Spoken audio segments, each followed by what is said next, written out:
What's going on, guys? Angelo here, and welcome to Review Time. This is where I talk about coasters that I've ridden and tell you all my experiences of the ride. So today I'll be doing none other than the notorious Intimidator 305 at Kings Domini.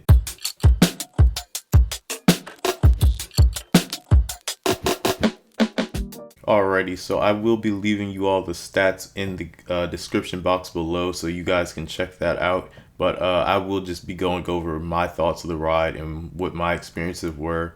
So let's go ahead and get started. So first things first, let's go ahead and talk about how many times I think I've ridden this. I think I've ridden this probably over at least 500 times now.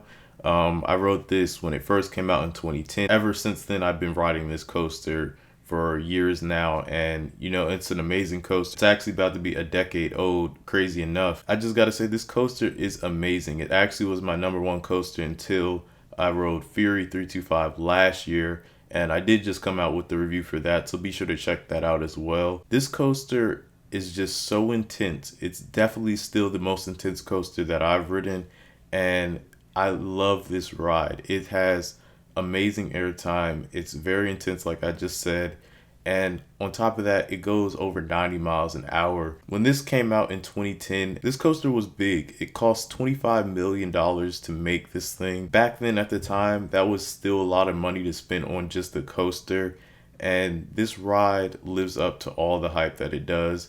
And it doesn't even have that many longer lines usually when you go. This is one of the gigs that actually works pretty well also. But on occasions, it does have some bad operations. So let's go ahead and talk about this ride. So you get on the ride and everything, you sit in the seat and whatnot. And once the ride starts, they hit you with the "gentlemen, start your engines." And some of the ride operators will actually add the "ladies and gentlemen."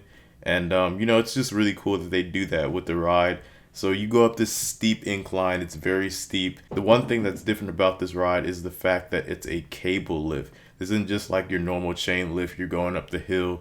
This thing brings you up the hill in probably about 30-45 seconds tops. And it just brings you up the hill. It's 305 feet in the air. The drop is 300 feet. But let me tell you, it is on an 85-degree angle. In the front row, this ride is crazy. You get airtime as soon as you go down on the drop. And then from then on there, it's basically all G's down that hill. Just straight up 5 G's. You hit this turn, and after the turn is a massive airtime hill that you really just have to ride this coaster to experience it. The amount of negative G's you get, I don't even know how much negative G's that part is.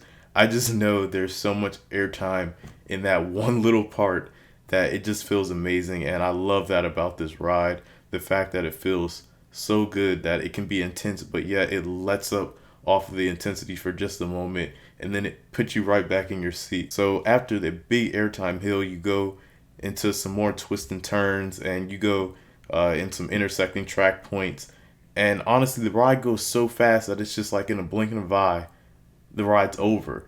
But after the twists and turns, you hit a few more camelbacks, and then the ride is over. Just like that. Once the ride is over, though, you're just like, what just happened? I remember the first time I rode this, I was really young, and I was in middle school at the time. And when this coaster opened, I remember they actually had to change the track because the friction from the wheels, it was heating up the track way too much and heating up the wheels too much. And for that reason, they did have to do some retrack on the drop of that turn. And it's not as intense as it was, but it's still probably the most intense coaster, like I said, that I've ridden.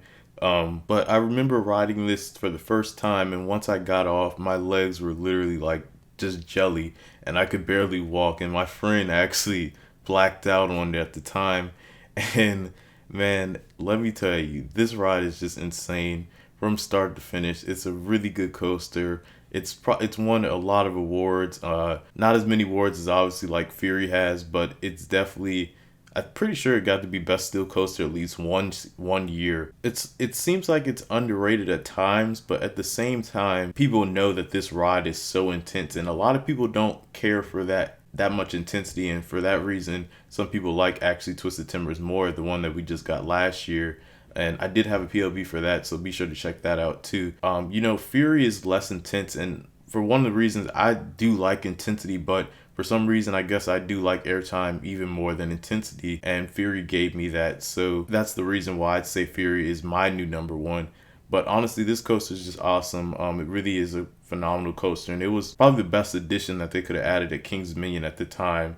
And we had to wait literally, I think, 8 years. We just got the new coaster, Twisted Timbers, last year, and that's how long it's been since we've gotten a coaster. We've been getting coasters removed from Kings Dominion ever since, and Kings Dominion is my home park currently. So, finally, once we did get Twisted Timbers, it was a great addition as well. But I still think Intimidator 305 is still the best coaster in the park, in my honest opinion. I just prefer that speed and intensity over as much airtime as Twisted Timbers does have. It's just not intense enough.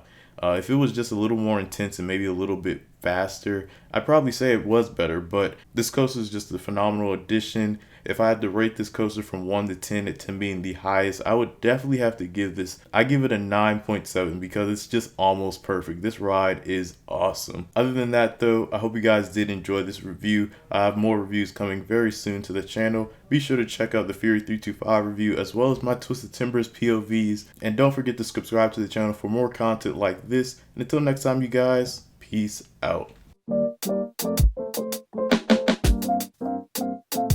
And I start to clap, 'cause I'm feeling good.